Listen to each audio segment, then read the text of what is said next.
Hello and welcome to the Community Clubs Victoria podcast. I'm John Deeks, and along with the Chief Executive Officer Andrew Lloyd, we're joined today by Greg Roberts, CCV Chairman and President and CEO of Murray Downs Golf and Country Club. Greg, before we get into your involvement as CCV Chairman, you're also another hat looking after a big event on the Australian golf calendar, the New South Wales Open. That's right, John. Murray Downs Golf and Country Club is the host club for the New South Wales Men's Open Championship. It's the third richest golf event in Australia this year. It takes place from the 14th to the 17th of November. What do you do to prepare for something like that? I mean, it must be a heck of an organisation. It's a big task. It's a massive event. And look, normally the New South Wales Open would have, maybe 1,000, 2,000 people come through the gates to watch the players.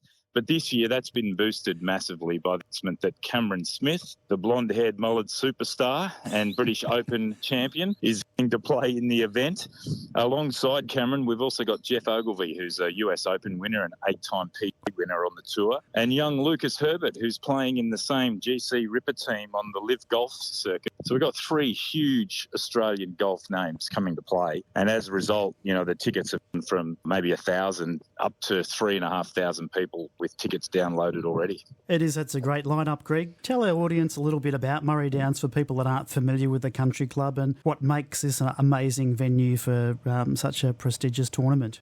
Yeah, thanks, Andrew. Look, the club was set up just over 35 years ago, and just on the New South Wales side of the Swan Hill town. Quality golf course, that was the key. When they first set it up, they built a golf course that was rated in the top 50 golf courses in the country and has maintained the top 100 course rating every year that it's been open. And so the clubhouse is well positioned to host an event like this, and the golf course is of championship quality. The very first time the key people from Golf New South Wales actually visited the venue, they were blown away by the quality of the course. So we're excited about what we'll produce for the tournament. Walk us through some of the logistical challenges, Greg, of hosting a tournament at Murray Downs, from the course setup to crowd management. What are some of the big items? I guess they all are. Well, yeah, they're all big. From toilets to food. Well, that's right. I mean, additional toilets. When you start talking 3,500, 4,000 people coming to the event, you just can't operate with the infrastructure that you have exists. You have to add to it. So, right down to additional toilets around the course, some hospitality marquees set up behind the 18th and the 16th. We'll be creating a village atmosphere in and around our driving range and open grass area where we'll have food trucks and drink stations and some live music, and all those sorts of things will be happening. And then, of course, it's meeting with the PGA and actually setting the course. We have our seventh hole is a par 5 for our normal members, but for these guys who hit it so far, that'll get changed to a par 4. Outside of that, the rest of the course remains the same, but it's just little things that need to be tweaked for the setup. And then, of course, it's then planning for how many people you're going to get and, the type of numbers you're going to do from a food and beverage point of view. So there's a lot going into that. Oh, look, there is, Greg. I was saying to John way back in my career when I worked for Royal Melbourne, tournaments that we had there, it's the marshals, it's the car park attendants, it's the enormous food and beverage setup, it's the pro shop, it's the course team. We know you're a person that's very much attention to detail focused, but take us through a little bit to do with just what that looks like. Yeah, thanks, Andrew. Look, it is one of those events now, particularly with the size of the number of people coming, that has expanded on what's required. So normally you'd have a fair bit of planning going on for the day-to-day logistics of dealing with 1,000 people. But now that we're getting up to the 4,000 or 5,000 mark, we've got to implement a traffic management plan, how people are going to get across from Hill to Murray Downs. There'll be an emergency management plan in place. We were always going to have a risk management plan, but now we look like, stationing an ambulance on site for the 5 days, just given the numbers of people to make sure that we're looking after all safety aspects, Big undertaking and a lot of planning from Golf New South Wales' side as well. It's a great partnership working with them. In the words of their own CEO, Stuart Fraser, it's the biggest thing that's happened to golf in New South Wales since Greg Norman played in the 80s. Well, look, it is, Greg, you're right. And I'm just thinking about what will this do for the local economy of the Swan Hill region as well. Yeah, look, and I've got to say the whole Swan Hill Murray Downs community has really got behind it, embraced it. They're excited. All the shops and the local businesses in town are embracing it, putting up signage and doing window displays. And the councils have really, on both sides, have really got behind it. The town's booked out. I mean, with 3,000 to 4,000 people, you won't be able to get a bed within a sort of, well, we think now within a 2-hour radius, people will be staying in Echuca and travelling up. We already know there's busloads of people coming up from Echuca to watch the event and then travel back the same day. So in terms of impact on the local economy, it'll be hundreds of thousands of dollars. Every motel will be full. The restaurants and cafes will be chock-a-block. It'll be just a fantastic boom for everybody. They'll get a statue of you up there, no worries. Will it be on Foxtel and KO? Well, actually, they've done a deal now with 7 Plus rather than Foxtel and KO.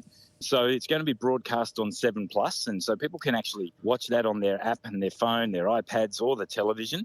And the great news is that since the announcement, the SEN production company have now announced that we're going to get 5 hours coverage of the final round on Sunday, free to air on 7 too. So, that's a huge bonus as well. Greg, I'm interested with such an enormous event, just the logistics. Are you using many volunteers? Yeah, we certainly are, Andrew. And look, when you hold an event like this, often there's the odd disgruntled member about the fact that the course is not available for their usual golf. Mate, but again, there's always a disgruntled member somewhere about something. Yeah. Well, I've got to say they've been amazing. They've been so good. They've really embraced it. They've understood that it's a once-in-a-lifetime opportunity. We put the call out for volunteers and we were hoping to get between 50 and 60. We now have 154 volunteers registered to assist over the 4 days. And it turns out now, given that the numbers have expanded so much with tickets, that we'll need nearly every single one of them because we'll have marshals and spotters and crowd control and car parking attendants and, ticket attendants and the list goes on. And, we were talking about the logistics earlier. We're just trying to get people to the event. We'll have car parking spaces for about 1,000 cars. But we've just done a deal with the local bus company to run buses every half hour from Swan Hills, centre of the city, out to the club so people can get out here without having to drive their car. How do you reckon this is going to impact long-term on Murray Downs and the country club itself? The reason we were so keen to embrace this concept from the outset is you don't get this opportunity to host, an event of this calibre very often. And so long term, we see this being really good from a marketing point of view. We'll be able to use the moniker home of the New South Wales Open. It's already highly regarded in the golfing world, but this will just give it another little boost. And we expect to see significant improvement in golf trips and golf travellers over the course of the next 5 years. Greg, it's just great. I know you've been involved with Golf on the Murray. And how does this tie into, once again, raising the profile to do with some wonderful courses along that region? Yeah, Golf on the Murray is a great concept, Andrew. It's 7 of the main courses along the river, and we all get together and cooperatively market and promote this region to attract people to come up. And those guys are working in conjunction with us as well. They've taken on a sponsorship role and they'll be present with a marquee over the course of the 4 days. And we'll be looking to do whatever we can to promote those guys along the river so that as people are travelling down, and they're coming from Sydney, Melbourne, Adelaide, from all over the place to watch the event, we want them to stop along the way and have a game at some of those other clubs and experience just how good the golf is here up on the river. You're going to get international coverage for this for sure. Yeah, absolutely. Yeah, people will be watching from international areas as well. Cameron Smith and Lucas Herbert, Jeff Ogilvy, they're big names, and people will be keen to see how they perform. Greg, what about sustainability practices for the big tournament?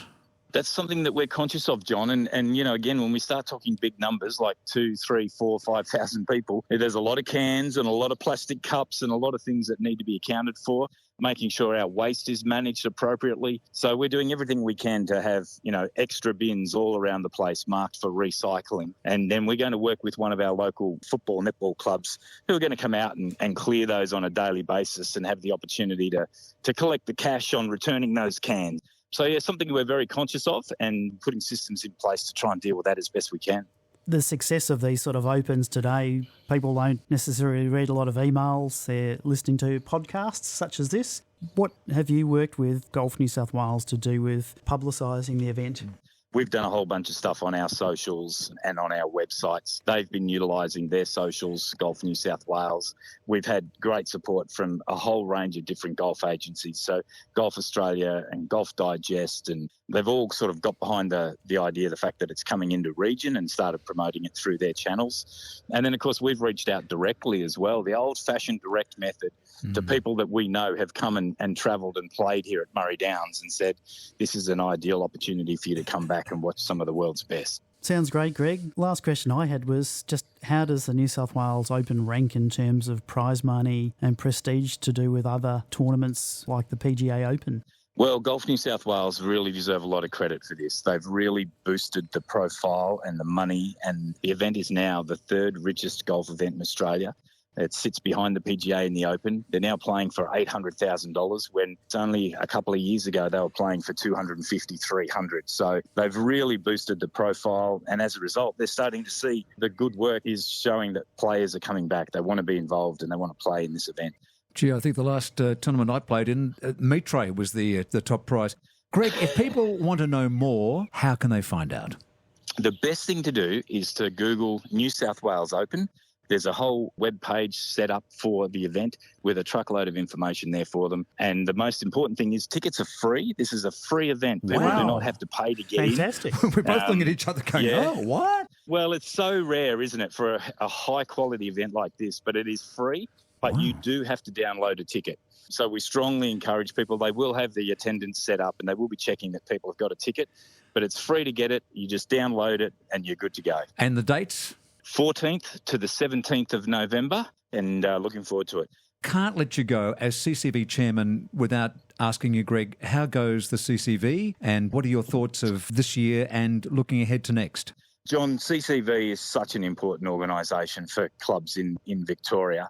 Been really proud of what CCV have been able to do over the last couple of years, and a huge shout out to Andrew and the team who are doing fantastic work there. We've made some real strong strides. Coming out of COVID, we were industry leaders in communication and working with our clubs, and now negotiating with government and advocating on behalf of our members with government, dealing with the current reforms. Again, CCV is leading the way. So very proud to have been associated with it. I do have some news, John.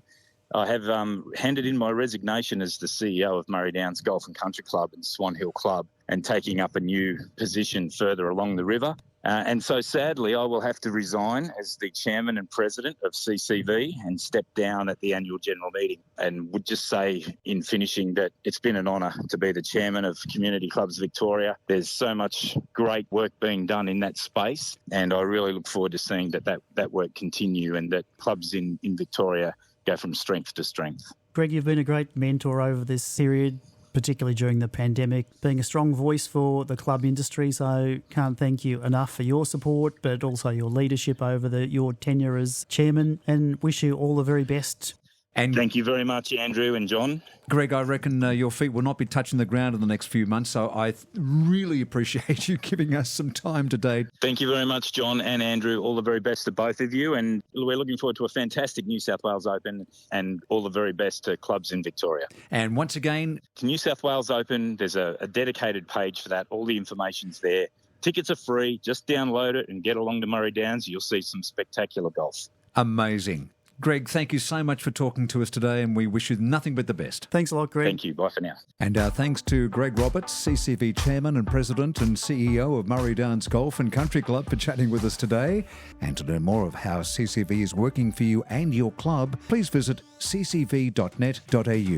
And I hope you'll join CEO Andrew Lloyd and myself for our next CCV podcast. Thank you for listening.